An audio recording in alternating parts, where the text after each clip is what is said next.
Rania and Daniel, I'm going to welcome you to Beyond Cinema Studios and congratulate you on this psychological thriller. It's so wonderful and so specific. I'm really curious, because the story is so complex, what was the seed of this idea? Did it start with the black horse? Did it start with, where did it begin for you guys?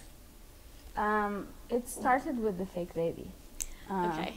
With the reborn baby, because I saw, I happened to find it in an antique toy store in Argentina 2 years ago. Not that specific one, that one we custom made. Yeah.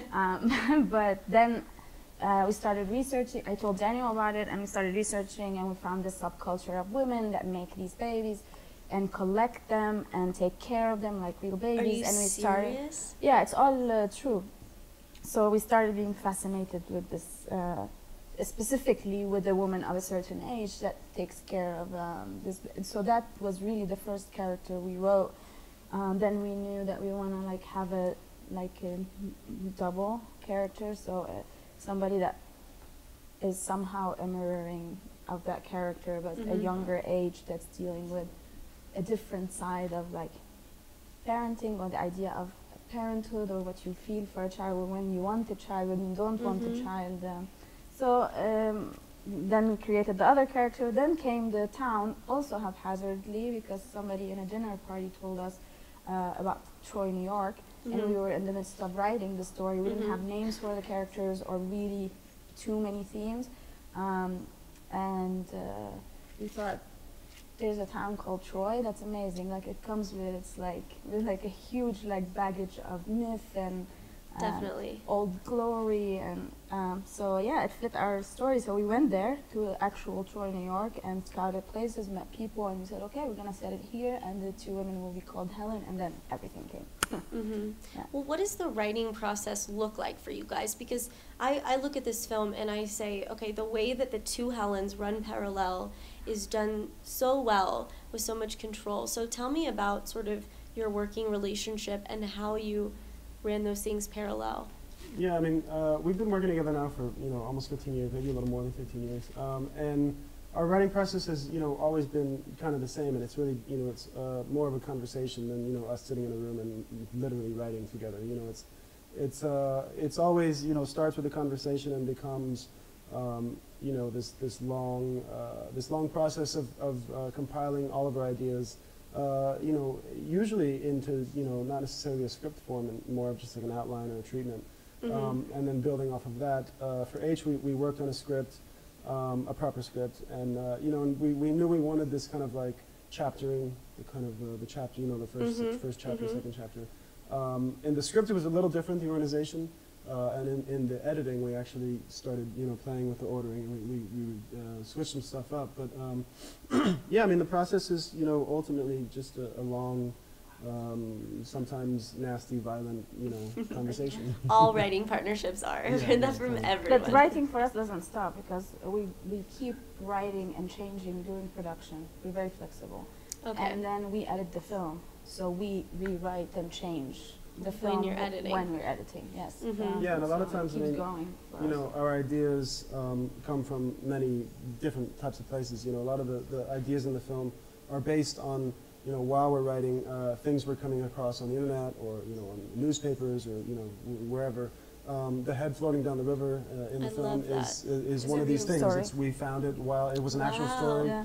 We found it online. It happened maybe a year and a half before we went shooting, and somebody sent us the article because they knew that we were writing this thing, and it was found in the Hudson somewhere else, and no one knew. It's not the same. Where did it come from? No one really kind of knows. No one ever claimed it. No one ever claimed it, and it wasn't just a local newspaper upstate, and we thought, oh, it's amazing. So we were writing, so we were like, the chapters have to be chaptered with the head, and it should be a head of a woman. The head they found was a man. So and so how does that logically tie things together for you guys? Yeah, for us, the whole film was all the ideas, when we had them, then it had to be structured, and we knew this movie, we wanted something very classic, Greek tragedy, very old school, very something that you see, something bigger that is moving the pieces, which for us it was the meteor.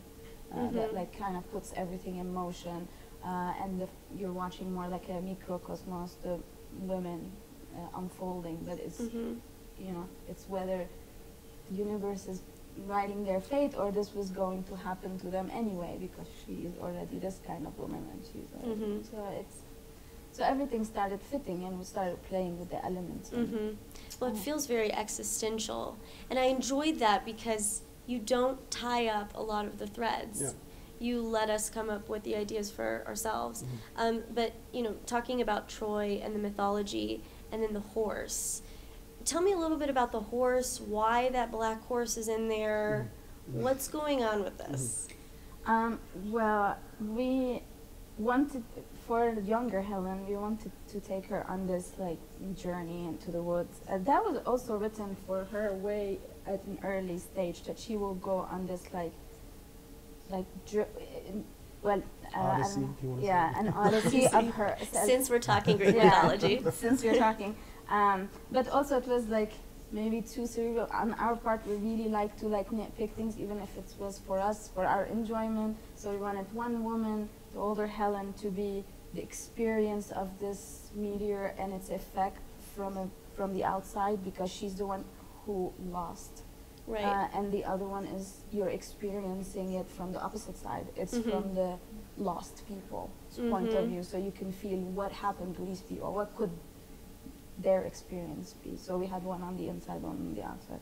So we knew that this was her like journey, and we definitely were playing with our ideas of Helen of Troy, or what we remember of the myth of, you know, the like Trojan horse. And so the horse was like definite, but also we're big fans of this subculture of they're called humanimals.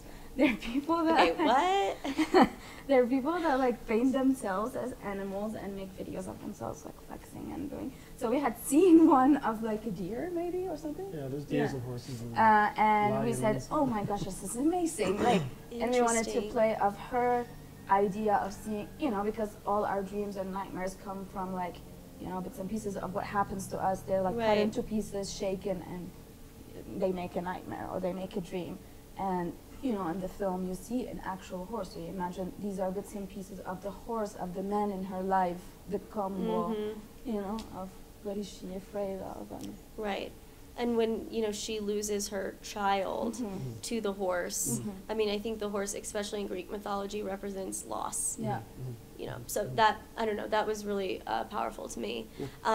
Well, you shot it as well, and you also directed it. How did you have a lookbook? How did you create the visual language? Did you have certain like photographs or influences you took from? Yeah, I mean, there's, you know, there's always stuff floating around and kind of, you know, I don't think it's anything that's, you know, too specific. There wasn't like, you know, a physical kind of lookbook or kind of, you know, and I couldn't really name, you know, other than things off the top of my head, kind of, you know, specific references. But yeah, I mean, you know, I've shot all of our films, you know, that we've made, and I think you know, our aesthetic, you know, it's just somehow it just pours out. I mean, I really can't explain. You know, it's not maybe so much a conscious decision as it is, you know, unconscious or subconscious. It just we feel things more. In a Well, your certain way. location, in Yeah. part. I mean, some of the shots in the woods. I mean, I feel like shooting in Troy. Now I know. Tell me about what it was like to shoot there. Were people nice about letting you kind of wander absolutely. around? This or- movie would never have happened without the city. We went there, and everyone from the mayor to the police department to the people, a lot of the people are in the movie actually. Besides the main I thought character, that they're all maybe. like Trojans. Yeah. And they were super supportive, they were super excited, and they gave us a lot of locations that were incredible, that would have cost a lot of money to build. Yeah. But they were super gracious and super helpful. Anything we needed, we could call anyone from the city and say, this is what we're looking for, this is the character we need, do you know anyone, do you have? And people would be like, okay, we could help you. And it was really, really like amazing, because also we wanted Troy to be part of the film, like the specific space. Yeah. And they were super excited about this. They let us float ahead in the Hudson, which is Yeah. a huge deal. We had to wait for the Hudson to unfreeze, but they were like really into it. That's fantastic. Yeah. Because it did seem like you guys had access to a lot of just incredible spaces. Yeah. And seeing the way you worked with Troy, and you guys have such a specific like visual language and vision. Is there anywhere else you'd like to shoot? Is there an environment that you just go, we could take advantage of this? Yeah. I mean, every time we travel, we're seeing places. Mexico for sure. City and the canals in Xochimilco is definitely we have a movie there. Do some like reimagining of the Mayan, Yeah. like in Mexico City. Murder, Yeah, at the same murder in time, the the- canals. Murder in the Yeah, canals. even go genre are completely different. At the same time, I mean, you know, obviously New York City. We live in Brooklyn. You know, we Okay. have stuff written for there, and you know, we spend a lot of time in Argentina and Buenos Aires, so we have stuff for there. And she's from Lebanon. We've shot a film in Lebanon before, and we had more ideas for there. So I mean, you know, it just depends. I mean, it usually just, you know, when we get down to what we're doing next, it's usually whimsical, and it's usually, you know, what we are just feeling at that point in time. Yeah. That's great. Yeah. Well, congratulations, Thank you. guys.